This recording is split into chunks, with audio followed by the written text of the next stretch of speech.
nganong need na to maglista sa atong halin or sa atong sales, sa atong expenses o sa atong mga purchases para unsa man na. Mo na i-share ni Kuya AJ today guys. So sit back, relax ug maminaw ta kay daghan tag makatunan karong gabi una.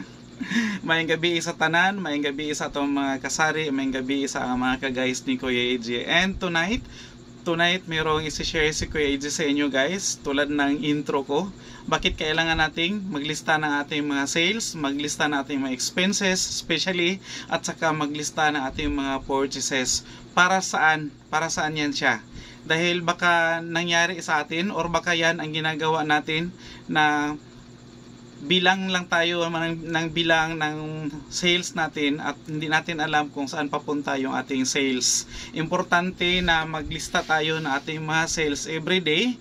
At the end of the month, at the end of the day, pwede natin i-total, and at the end of the month, pwede natin i-total din para malaman natin kung magkano ang sales natin sa buong buwan or sa isang araw. And bakit kailangan natin ilista din guys pati yung ating mga expenses? Dahil doon po natin madidetermine kung kumita ba tayo or nalugi ang negosyo natin, lalong-lalo na mga sari-sari store. Dahil alam naman natin na piso-piso lang yung ating kinikita. And a reminder lang guys, yung sales natin for the day, hindi natin yan kita, sales lang yan. So kukunin pa natin dyan yung ating capital, kukunin pa natin dyan yung ating mga expenses, at saka pa natin makikita kung kumita ba tayo. So kaya nga kailangan natin ilista yung lahat ng mga sales natin, ilista yung mga expenses natin para ma-determine natin kung kumita ba tayo. And aside from that guys, may share lang si Kuya AJ, baka yun lang ang alam ninyo, yung kung ano-ano yung mga sales. So isa-isahin natin kung ano-ano yung mga expenses rather na kailangan nating ilista. Number 1, rentals kung nagre-rent tayo, and number 2 is yung mga salary sa ating mga tao kung meron tayong tauhan, and number 3 yung utility bills natin tulad ng electricity, water, and wifi kung meron tayong wifi. Kung may sasakyan ka, kailangan mo rin maglista ng gas. Kung wala kang sasakyan, kailangan ilista mo yung transportation expenses mo. And kasama pa doon guys yung mga taxes and licenses, ko permits, o yan, tax na lang sa kabuuan. Hindi naman siya araw-araw kinukuha guys, pero nagre-remit tayo ng tax every quarter, or quarter siya pero monthly yan siya dapat na sales, pero quarter natin nire-remit.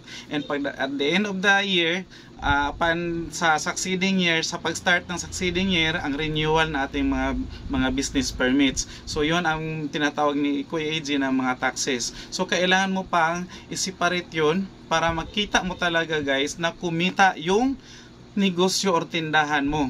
Dahil yun nga, baka bilang lang tayo ng bilang ng ating benta at akala natin atin yun, pero hindi yun atin dahil sa tindahan yun, kapital natin yun.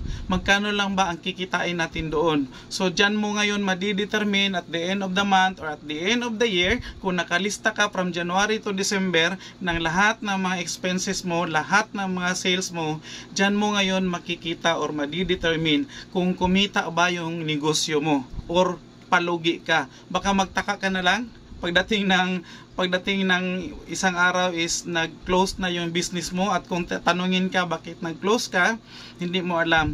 Di ba may ano ka man, may benta ka man araw-araw, bakit saan napunta ang pera mo?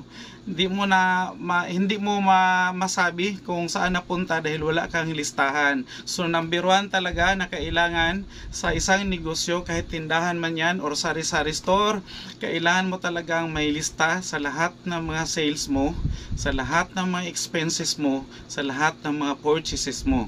At saka wag kang wag kang ma-worry kung wala kang perang hawak. Ang importante marami kang stocks, dahil ang pera mo is nasa stocks pa, so kailangan mo pa yang i-dispose. Pag na-dispose yan, pira yan. Kaya lang hindi mo siya mahawakang buo dahil paikutin mo pa yan ng paikutin para kumita pa yung puhunan mo doon. So wag nating kalimutan yan. Kay baka yung iba lang guys ha. So importanteng tip ito para sa mga nagsisimula na kailangan nyo hawak mong pera is huwag mong isipin na kita yon, hindi mo pa kita yon. Kapital yon at saka benta mo yon sa araw-araw na kailangan mong paikutin at saka kailangan mong ilista lahat ng mga expenses mo para ma-determine mo kung paano ka or kumita ba yung tindahan mo or baka palugi ka na.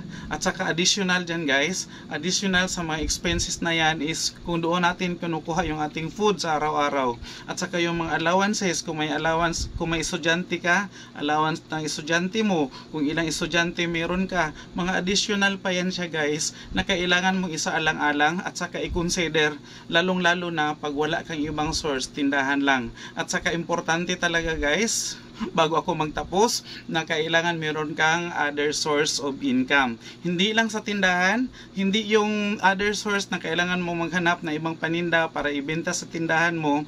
Importante talaga guys na meron kang other source of income aside sa tindahan. So, next vlog ni Kuya AJ, baka magkaroon ng time si Kuya AJ na makapag muni-muni at saka gawin nating vlog din yung other source of income kasi importante yan siya. And that's all for today na lang muna mga ka-guys sa share ni Kuya AJ. Lagi nating tandaan na ang ating tindahan is hindi lang siya guys, basta-bastang tinda lang ng tinda, magbilang lang ng pera. Kailangan mong isaalang-alang lahat ng mga expenses mo para ma-determine mo guys kung lumago ba or palugi ang tindahan mo. And bye-bye muna for now.